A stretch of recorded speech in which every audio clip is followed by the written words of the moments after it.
Alhamdulillah wassalatu wassalamu ala Rasulillah Sayyidina Muhammad ibn Abdillah wa ala alihi wa sahbihi wa man walah.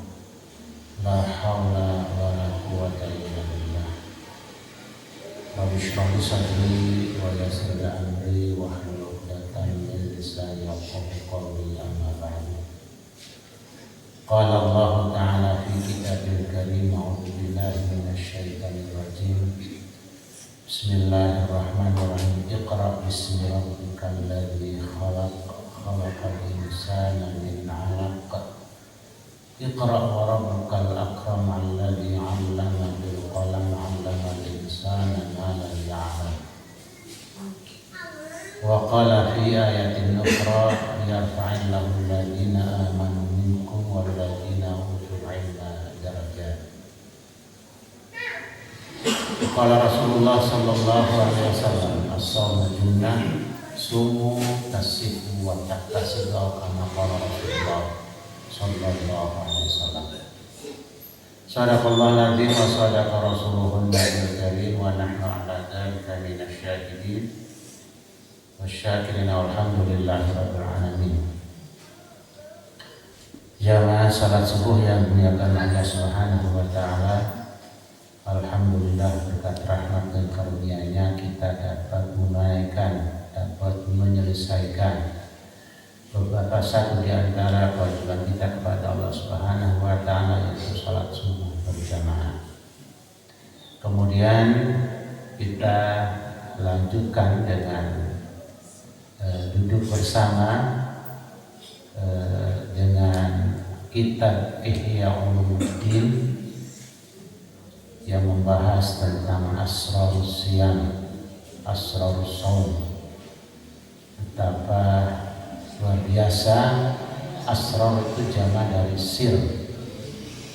Sirrun, sirrani asrar. Kalau sirrun itu rahasia, kalau asrar beberapa rahasia yang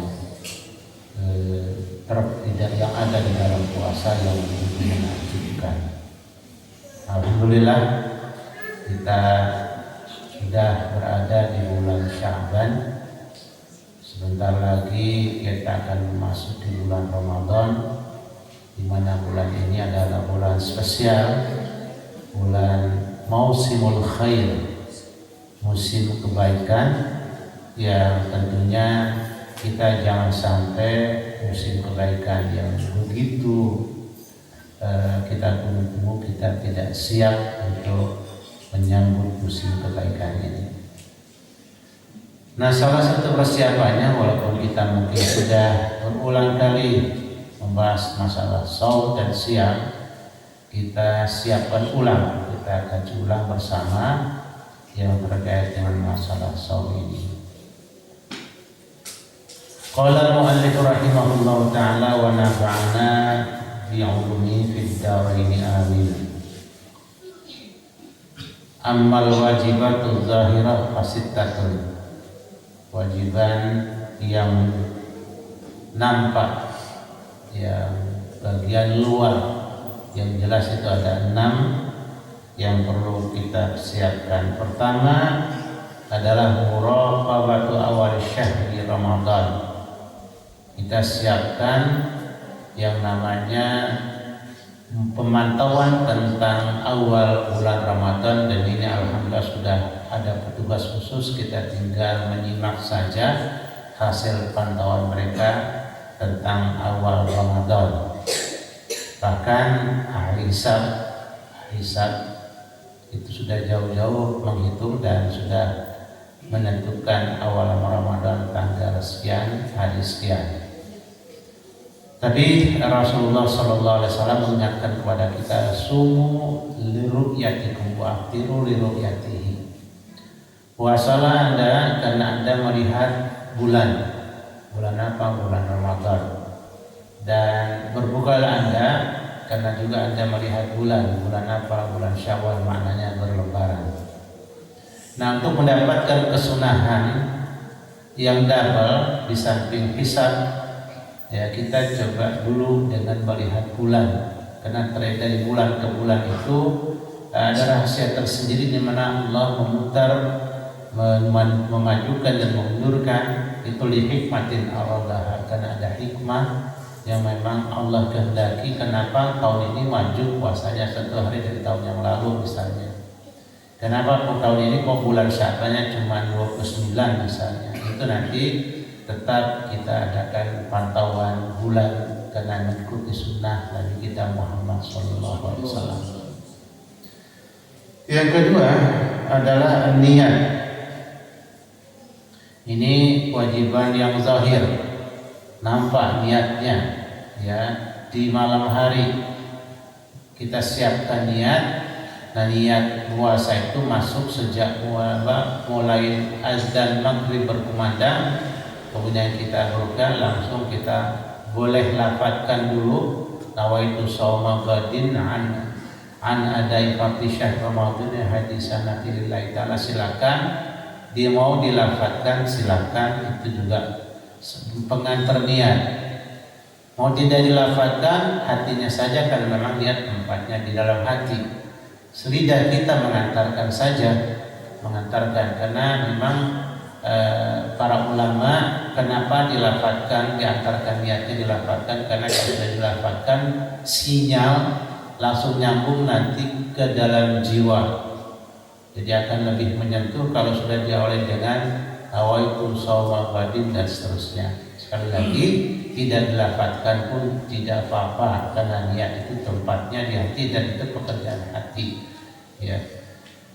Nah, yang ini tentunya Bapak Ibu rahimahullah, kita nanti dua hal yang kita niatkan. Niatnya apa? Niatnya tentunya menahan al-imsak an kullil muftirat min tulu'il fajri ila ghurubis syams.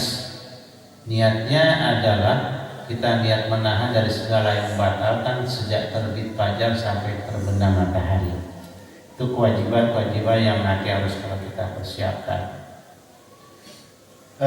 Yang berikutnya, karena rukun-rukunnya tadi yang inti adalah niat dan al-imsak. Nahan, niat dan imsak. Imsak adalah menahan. Nah, puasa ini Bapak Ibu semuanya juga kita kuat. Apalagi kita yang sudah pada dewasa, anak-anak TK, bahkan belum masuk TK ada anak laki-laki kecil masih udah kurus lagi ya, itu disuruh berpuasa sama ibunya, sama bapaknya, diiming-iming terus nanti kalau 1 bulan tamat puasanya sempurna, tidak batal, Abi akan berikan ini. Begitu menjelang asar udah nangis pengen berbuka puasa. Nanti terus oleh bapaknya diajak jalan naik sepeda motor, jangan ntar lagi, sayang kalau kita berbuka nanti hadiahnya bisa nggak dapat. Nah itu puasa yang kayak gitu anak TK dan bahkan belum masuk TK kuat. Nah yang paling mahal, yang paling sulit adalah al-imsak lughatan, menahan diri dari hawa nafsu. Karena kalau puasa ini nih nggak ada bulannya, nggak ada harinya, bahkan malu terus berpuasa. Ya kalau bapak bertugas di satu tempat malam-malam, itu kan harus berpuasa. Puasa tahan hawa nafsunya yang tidak halal, tahan hawa nafsunya yang bukan haknya, tahan hawa nafsunya yang bukan tempatnya. Malam bertugas di satu hotel atau di satu tempat, Masya Allah luar biasa. Apalagi di tempat-tempat tertentu itu ramai dan kadang-kadang itu dosa bergelaitan banyak benar. Kalau kita tidak tahan hawa nafsu kita bisa terpleset jatuh di situ. Jadi bukan siang tuh kalau puasa logotan. Puasa sebelum logotan itu bukan dari terbit fajar sampai terbenam matahari, tapi bisa sepanjang hari, bisa sepanjang malam, bisa sepanjang pekan, bisa sepanjang bulan, bisa sepanjang tahun, karena terus hawa nafsu kita ikut bersama kita kemana-mana. Kalau yang halal, bismillahirrahmanirrahim, tetapi kulu washrabu wa la tusrifu, makan dan minumlah jangan sampai berlebihan. Karena yang halal saja berlebihan jadi dosa dan haram, jadi penyakit, apalagi yang haram. Yang haram itu sedikit aja haram, apalagi banyak. Qaliluhu wa katsiruhu haram. Sedikit aja haram, apalagi banyak. Nah, artinya kalau yang halal saja kita disuruh tahan, dan kalaupun boleh tidak boleh berlebihan. Kalau yang diharapkan, masya Allah, jangan dicoba-coba. Nah, kemudian kita masuk wa amma lawazimul iftar fa arba'atun. Adapun kewajiban-kewajiban yang wajib dilakukan oleh orang yang batal puasanya ada 4. Ada yang batal puasanya dan ada kewajiban buat dia. Yang pertama al-qadha, bayar utang puasa yang batal tadi. Wal kafaratu yang ketiga, yang kedua bayar kifarat, bayar denda. Wal fidyatu yang keempat adalah membayar fidyah. Yang ketiga bayar fidyah. Wa imsaku baqiyatun nahar tashbihan bis-shaimin. Yang keempat adalah menahan sisa hari. Ya, dia batal jam 7 puasanya, maka terus sampai dengan maghrib dia harus menahan tidak makan dan minum. Tidak makan dan minum, dia seperti orang yang berpuasa. Ya, sama dengan orang yang berpuasa harus tahan minum, harus tahan yang membatalkan puasa. Tapi puasanya dia batal. Gimana ceritanya nih? Kita lihat, Imam Ghazali menjelaskan amal qadha, adapun bayar qadha puasa, faujuhu 'amun 'ala kulli muslimin mukallafin tarakas shauma bi'udrin aw bi ghairi udrin. Adapun bayar qadha itu kewajibannya adalah umum untuk semua orang Islam yang dewasa, yang sudah mukallaf, yang sudah baligh. Mukallaf itu sudah baligh. Ya. Taraka shauma, yang meninggalkan puasa bi'udrin sebab ada alasan yang dibenarkan oleh agama, atau bi ghairi udrin atau tanpa ada alasan yang dibenarkan.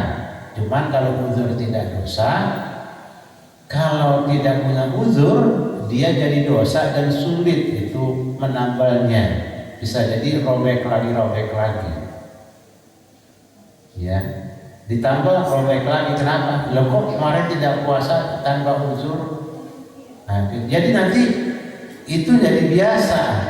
Puasa lagi, robek lagi. Nah, kalau jangan yang punya alasan yang dibenarkan, nanti alasan yang dibenarkan itu apa? Tentunya ada catatannya. Fal haidu taqdis shauma wa kadzalika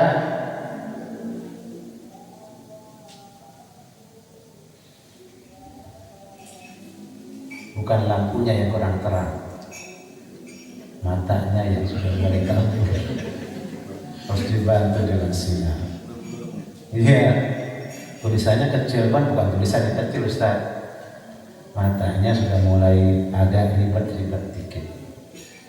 Fahha itu ada pun orang yang hentak di shauma membayar qadha puasanya.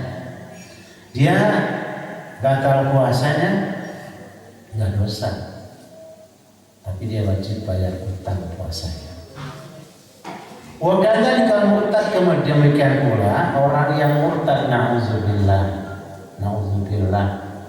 orang Islam murtad, na'udzubillah. Kenapa udah berada di tempat yang masya Allah bagus banget, kok keluar dari Islam?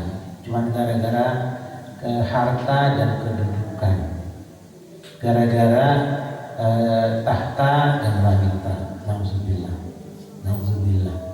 Seberapapun kalau dia muslim itu bisa masuk surga. Tapi kalau kafir nggak bisa lulus walaupun ikut ujian. Ya, kita bagaimanapun susahnya, susah kita di zaman kita tidak sesusah para sahabat kan di zamannya. Kita susah. Sekarang kita ada ujian misalnya tentang COVID-19, tidak sesulit mereka. Kita susah tapi tidak sesulit mereka, tidak sesusah mereka. Jangan karena susah terus kita naudzubillah jaga anak cucu.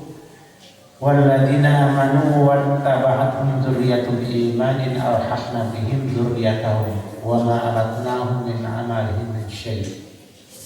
Orang-orang yang beriman kemudian anak cucunya ikut serta beriman, yang meninggal nanti akan dikumpulkan sama-sama di surga. Jadi jaga betul tuh keturunan dan zuriatnya, anak cucu dijaga betul. Pesannya seperti mana Nabi Yakub pesan pada anak cucunya saat dia detik-detik sakratul maut. Madza ta'buduna min ba'di, anak cucuku nanti apa yang kamu ikut, apa sembah setelah aku nggak ada. Ya, jadi itu yang harus dijaga, jangan sampai murtad. Kalau sempat murtad dia udah muslim, dia dewasa, maka nanti kalau dia Islam lagi, dia tetap membayar qada puasa yang sempat ditinggalkan beberapa tahun murtad na'udzubillah.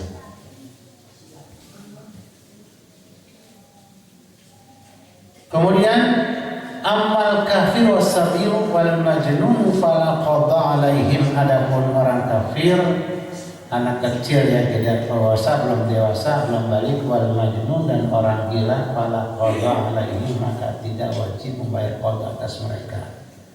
Jadi naudzubillah ya, naudzubillah, orang yang tidak puasa dikerobokan orang gila, naudzubillah.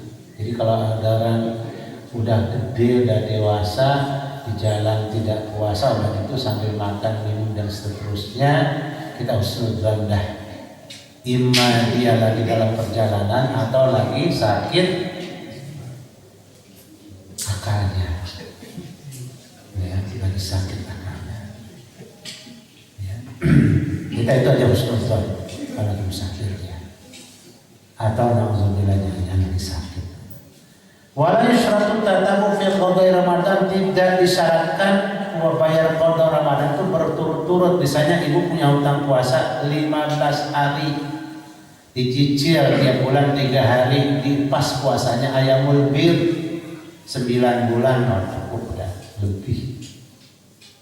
Nah kalau memang lagi punya hutang, jangan bayar jangan puasa sunnah dulu, bayar hutangnya dulu. Tapi di hari dimana memang ada kesunahan puasa, Senin Kamis boleh, ayamul bid bagus, 13, 14, 19 bulan Hijriah setiap bulan itu ada bulan namanya ayamul bid, hari-hari yang memang bulan sedang indah betul dipandang. Dan itu ibu-ibu dulu suka melakukan itu karena biar gratis kosmetiknya.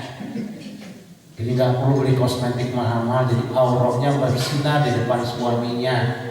Kenapa? Ayamul bidnya dijaga. Kenapa? Itu sinarnya bulan purnama, jadi memantul ke wajah ibu. Siapa yang tidak senang menatap bulan purnama? Kecuali yang tidak tahu indahnya bulan purnama. Jadi kalau ibunya sudah sering berpuasa ayamul bid, bapaknya masih tidak senang, itu salah mata bapaknya. Walakin dia dikaifa sya'a, tapi dia silakan bayar bagaimana saja. Mau bulan apa saja sebelum masuk lagi Ramadan. Mutafariqan wa majmu'an, mau dipisah-pisah atau langsung disambung 15 hari puasa qada silakan. Wa amal kafarat itu ada pun bayar kifarat kepada siapa yang wajib, wala tajibu, maka tidak wajib bayar kifarat, bayar denda kifarat illa bil jima, kecuali yang sebab kumpul suami istri di siang hari. Nah ibu bapak, makanya kalau nikahkan anak jangan dekat-dekat bulan Ramadan, usahakan jangan bulan Sya'ban. Tapi kalau kepepet ya silakan nikahkan saja. Ya, yang paling bagus nikahkan anak itu tanggal 27 Ramadan. Tapi pengantinnya suruh itikaf, tinggal di masjid. Suaminya juga itikaf, istrinya juga istiqat di masjid, masing-masing berdoa, ya Allah Rabbi habli minas sholihin, selama 10 hari 10 malam itikaf di masjid. Rabbi habli minas sholihin, ya Allah berikan saya keturunan anak-anak yang soleh dan solehah. Soleh itu sulit menerjemahkannya Pak. Bukan benar soleh itu. Soleh itu pintar, cerdas, benar, terampil, cekatan, rajin ibadah, rajin baca Quran, nama ibu bapaknya baik, bantu soleh itu sudah terjemahnya. Karena banyak banget. Kalau diminta anak yang soleh itu anak yang paripurna. Nah, kalau udah minta Rabbana hablana min azwajina wa dzurriyyatina qurrata a'yun rabbi habli minas sholihin, boleh disebut banyak lagi dah. Ya Allah, anak saya biar ini biar enggak, udah rabbi habli minas sholihin. Masya Allah, itu anak udah soleh tuh, pokoknya udah cocok aja dah. Ya, makanya kalau anak-anak laki yang belum akan nikah, mintanya, ya Allah berikan saya pasangan yang solehah. Begitu. Udah solehah semuanya paripurna tuh. Yang perempuan kalau belum akan nikah, ya Allah berikan saya pasangan yang soleh. Jadi soleh gak bisa diterjemahkan, susah, terjemahnya panjang banget di satu buku. Sama dengan Bapak bilang tawakal, tawakal itu tidak bisa diterjemahkan, terjemahannya panjang. Dia bertawakal, sama dengan mukmin, dia orang yang beriman, susah menerjemahkannya. Orang yang beriman itu sampai 70 sekian cabang nempel di badannya, itu orang yang beriman. Tertanam pohon iman yang cabang dan rantingnya sampai 70 sekian, itu tertanam di jiwanya, maknanya paripurna orang itu. Luar biasa. Nah, ini kifarat buat siapa? Tidak wajib kecuali buat orang yang bersetubuh di setiap hari. Jadi boleh nikahkan anak di bulan Ramadan, tapi tanggal 27 pas malam ganjil 27 di masjid nikahkannya. Ya, nggak pulang lagi ke pengantin. Duduk etika berdoa, doa. Ya, emang habis nikah itu apa? Habis nikah kan gelap, gelap Pak. Bisa bagaimana?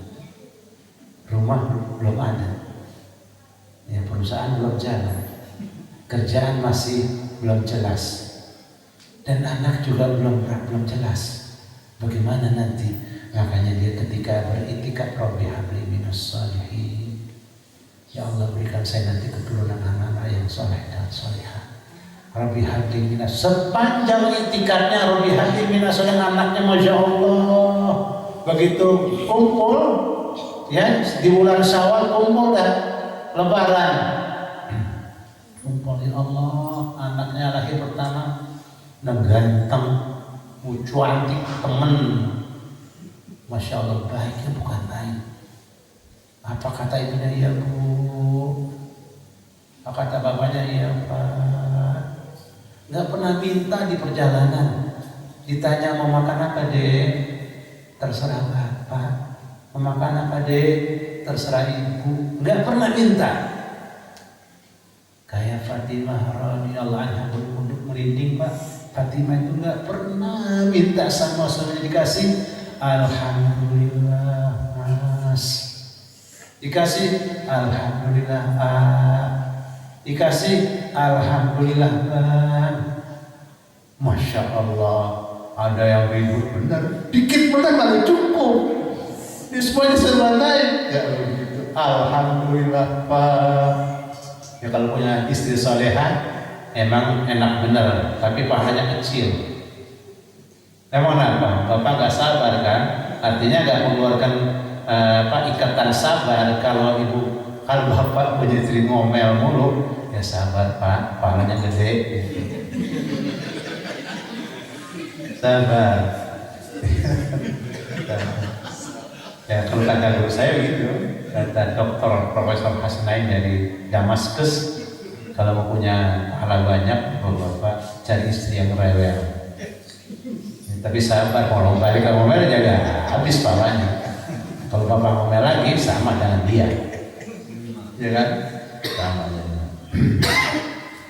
Wa amal istimta, ada sekedar bercukur rayu, wal aklu dan makan, wasyurbu dan minum, wa ma ada aljima la tajibu bi kafaratun. Adapun batal puasanya karena dia batal puasanya saat bercumbu rayu, kemudian keluar spermanya, kemudian dia makan, dia minum, Pokoknya selain bersetubuh itu tidak ada kewajiban untuk bayar kifarat. Batal yang lain itu tidak wajib untuk bayar kifarat. Wah, kafarat itu kafaratnya apa? Bayar dendanya apa? Itqu raqabatin, membebaskan budak. Perbudakan itu kenapa ada dan sampai panjang? Karena budak itu diperlakukan lebih daripada anak. Berikan makan kepada budakmu seperti kau beri makan sama anak-anakmu dan seperti yang kau makan. Berikan pakaian pada budakmu seperti kau pakai dan seperti kau berikan pada anak-anakmu. Jangan berikan pekerjaan yang dia tidak kuat. Berikan hak-haknya untuk istirahat. Nah, sekarang ada orang dibilang merdeka tapi kerja nggak boleh duduk, sampai pipis dipantau oleh chip, ya Allah. Ini lebih daripada perbudakan. Makanya kita harus punya perusahaan, punya pabrik, punya perusahaan, punya instansi yang mengayomi kita itu dengan aturan yang syariah. Waktu azan, waktu sholat 15 menit semuanya istirahat, siap-siap sholat zuhur. Jadi mau sholat kagak boleh. Jumatan dimarahi, bahkan diiming-iming kalau Jumatan tidak ada bonusnya. Jadi kalau kerja terus hari Jumat jam 11 sampai jam 1 itu dihitung lembur. Nah, ini cara mereka membuat kita nanti meninggalkan sholat Jumat. Akhirnya apa yang terjadi? Ya, akhirnya jadilah kita biasa na'udzubillah, hanya nggak merasa dosa meninggalkan sholat. Nah, ini jadi kafarat itu yang pertama, bebaskan perbudakan. Sekali lagi, perbudakan di zaman dulu tidak seperti di zaman sekarang. Sekarang keras betul, keras. Nah, di situ kenapa? Karena yang punya perusahaan pengen untung banyak dia, dan sering sekali membuat pembukuan dan ganda. Karyawannya diporsir habis-habisan, pembukuannya ganda kepada petugas pajak. Akhirnya karyawan yang tersiksa. Nah, di sini Bapak Ibu, pesannya kita wajib umat Islam punya perusahaan, punya pabrik, punya departemen gitu. Kalau departemen kita yang lakukan beda, ya. Dan sekarang khutbah Jumat nggak boleh Ustaz dari luar. Saya sudah tutup, nggak boleh. Kenapa? Mereka tidak ngompor-ngompori karyawan katanya. Ya, ngompor-ngompori Solo pada datang buru-buru ke masjid, hanya ninggalin pekerjaan. Ribet. Nggak boleh. Udah 1 tahun ini, ya. Ada teman saya baca Fatihahnya gopal-gopal jadi imam juga, imam dan khatib Jumat di instansi. Saya bilang ya nanti yang keluarkan kebijakan, yang dosa ente mana dosa. Saya bilang saya nggak bisa Ustaz, dipaksa gimana ya Allah. Kita kagak boleh katanya manggil Ustaz dari luar sekarang mah. Ya nanti yang mengeluarkan kebijakan itu yang bertanggung jawab. Sono ente mah aman-aman aja, imamin aja salat, daripada nggak salat Jumat jamaah karyawannya itu, ya, perusahaan dan seterusnya.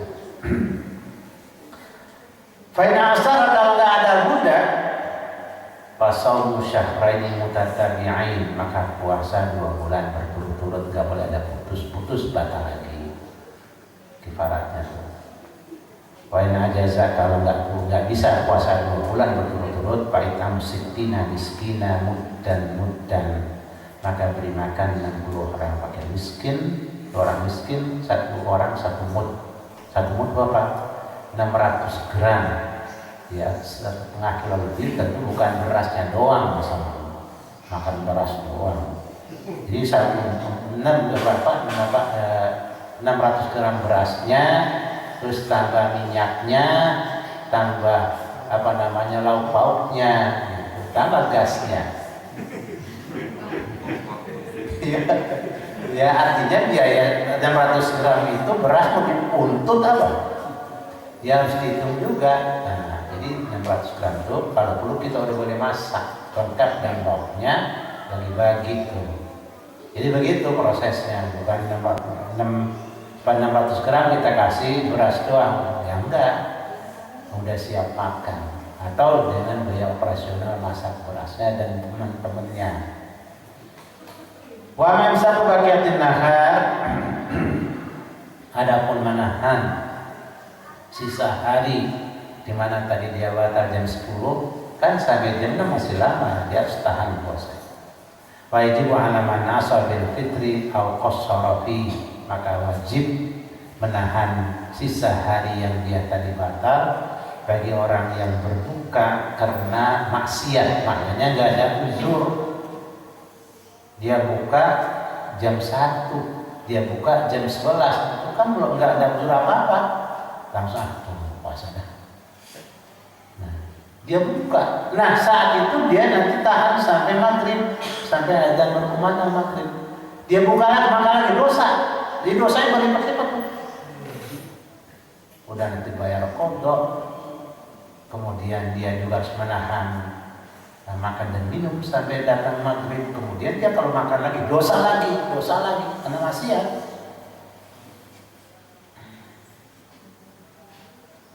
Al-Qasrafi atau dia selebor, sembrono. Gimana cerita sembrono? Begini Pak, dia bangun tidur teduh banget, jadi udah maghrib ya langsung makan aja.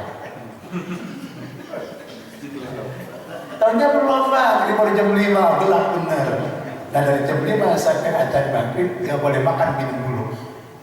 Dosa batal puasanya dan harus tahan puasanya. Ya, udah kenyang sih.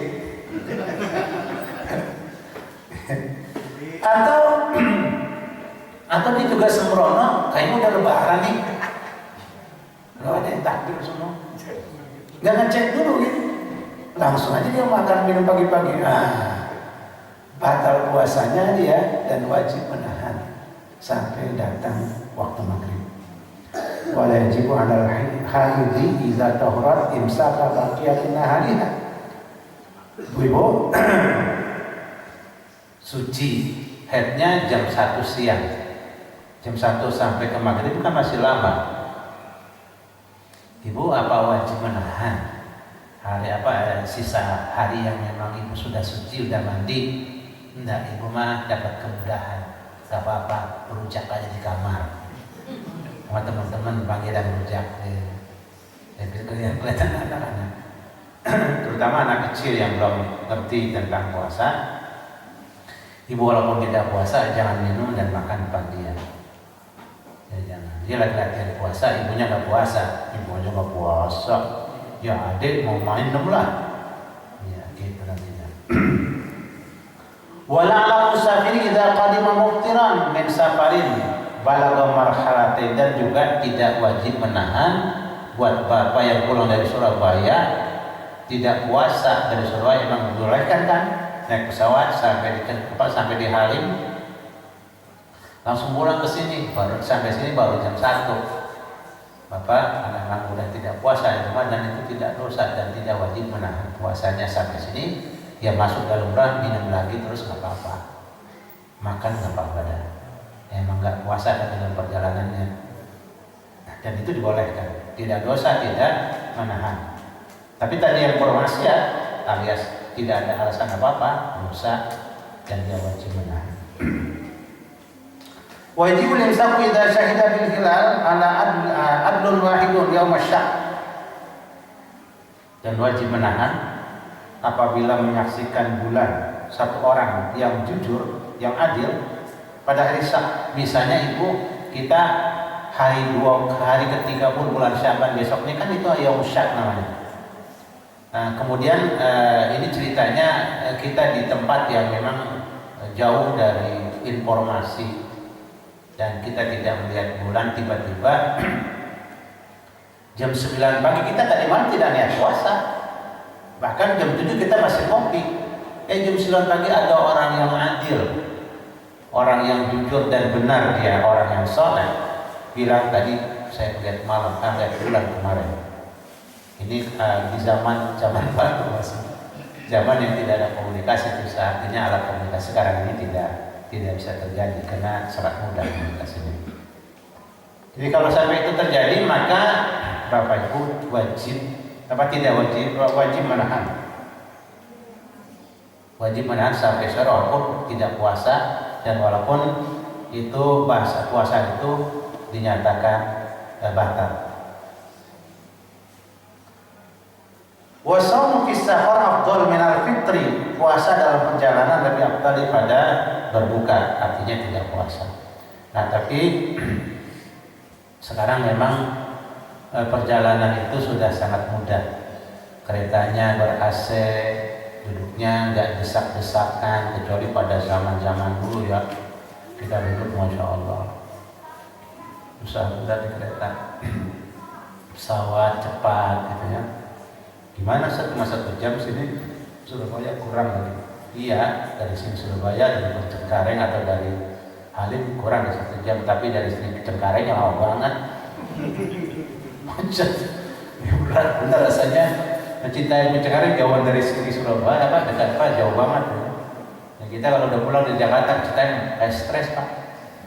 Ya, kalau dari Cengkareng ke Surabaya cepat, cuma 1 jam kurang. Makanya kadang-kadang kita milih yang gampangan di kita, yang sampai dengan ke Depok tidak ribet. Gitu. Nah, kalau dalam perjalanan afdolnya Bapak Ibu puasa kalau afdol itu artinya ya pilihan terbaik. Tapi kalau memang tidak kuat dibolehkan. Tapi nanti bayar kodok.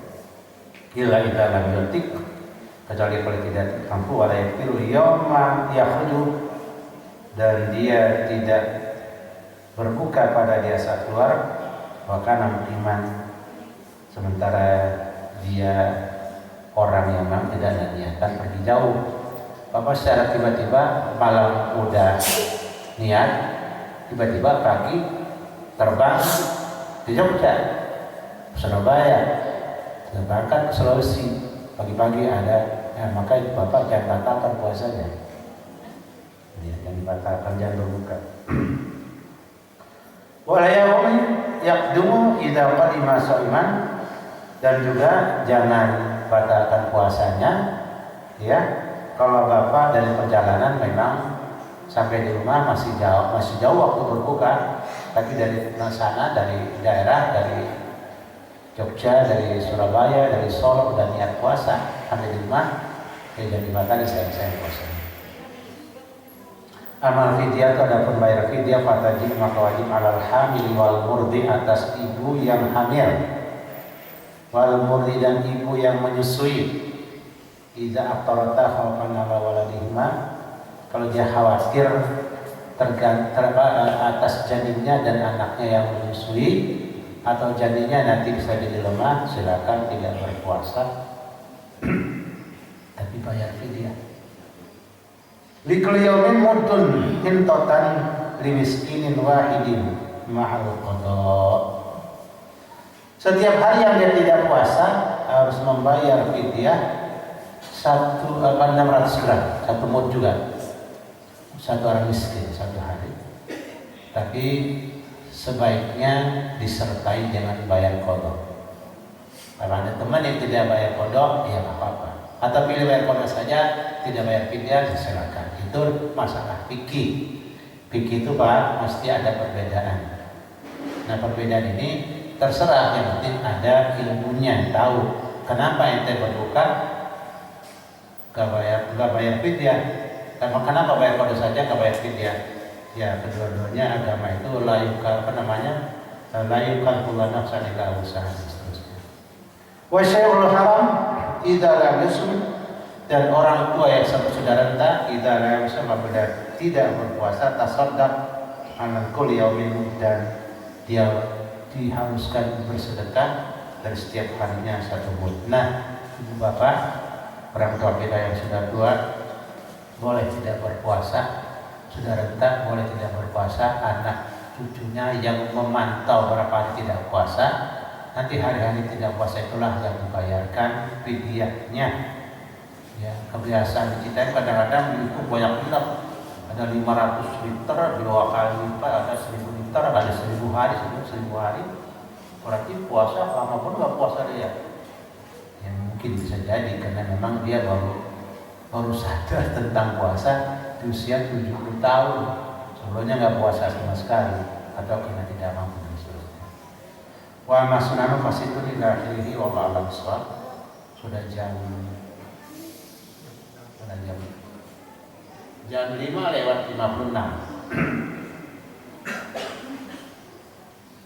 Jam 6 ya kita tutup.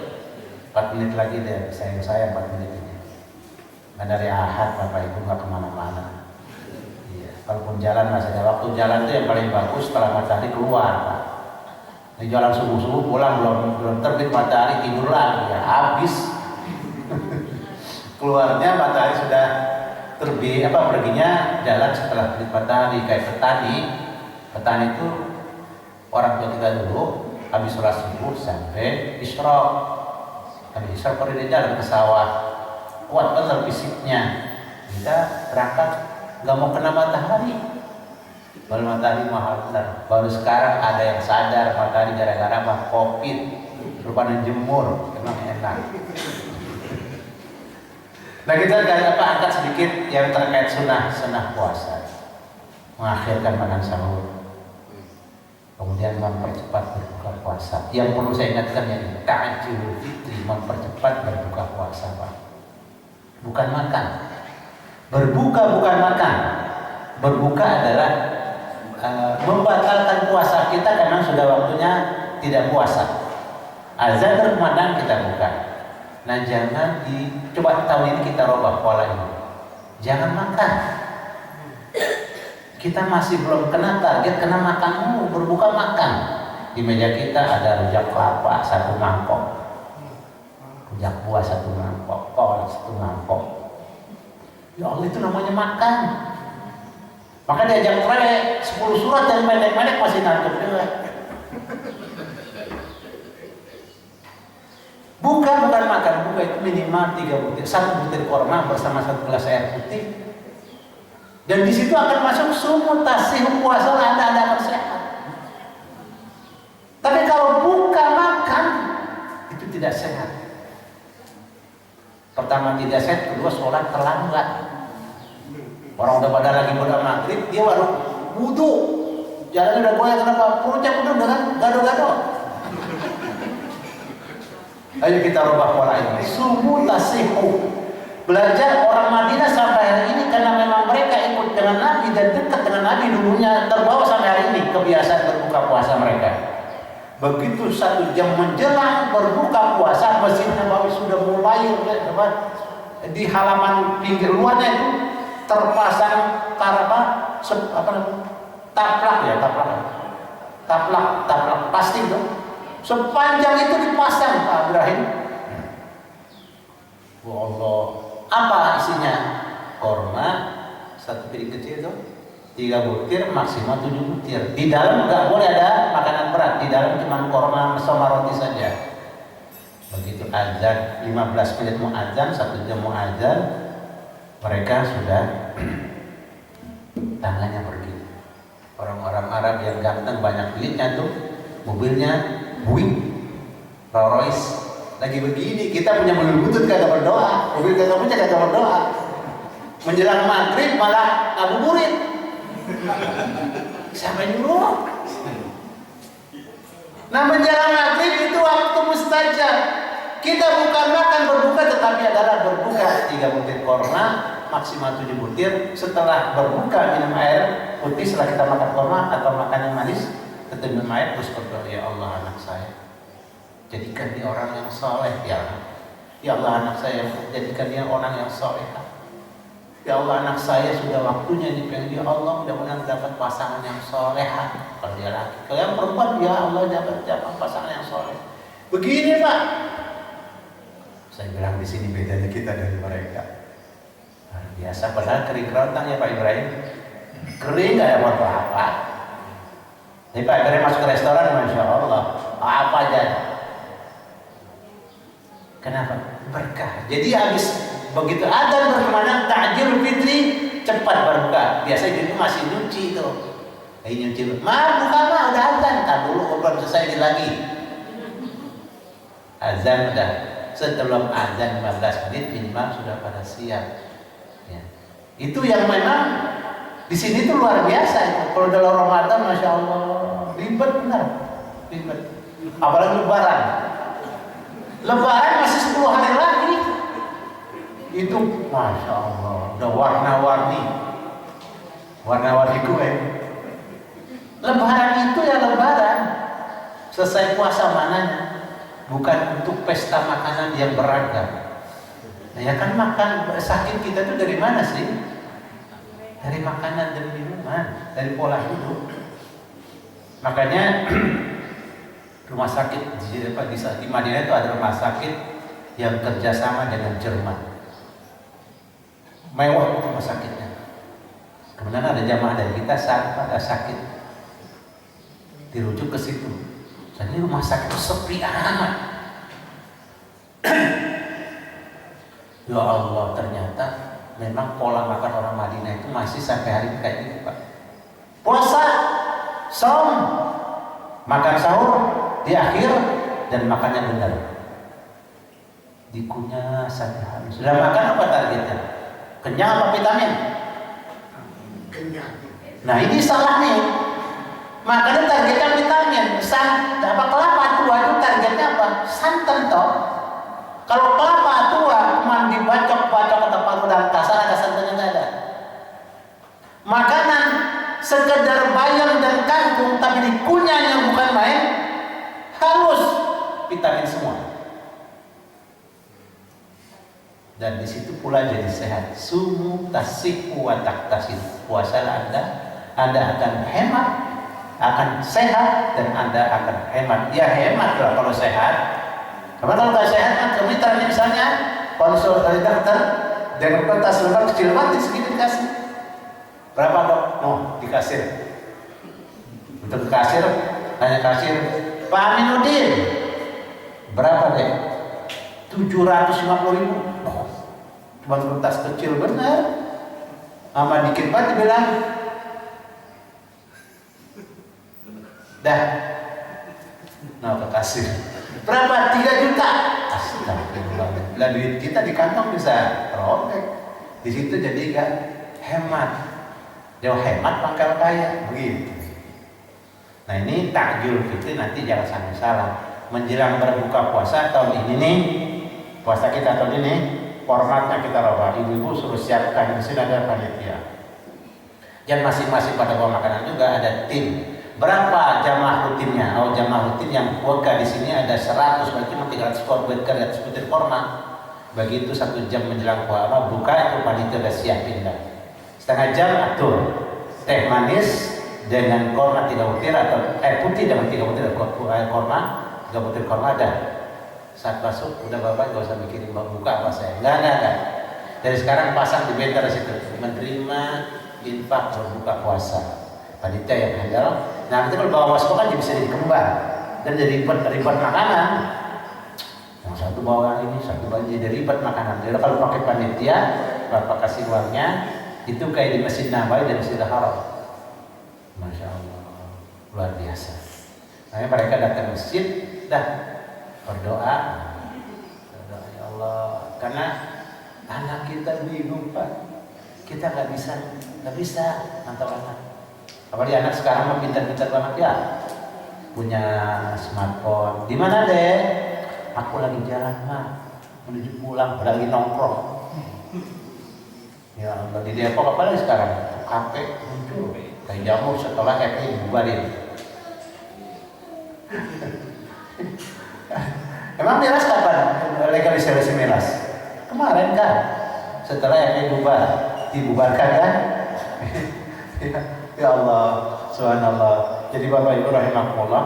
Nah, kita puasa bukan makan. Bukan makan. Bukan adalah sekedar batal puasa.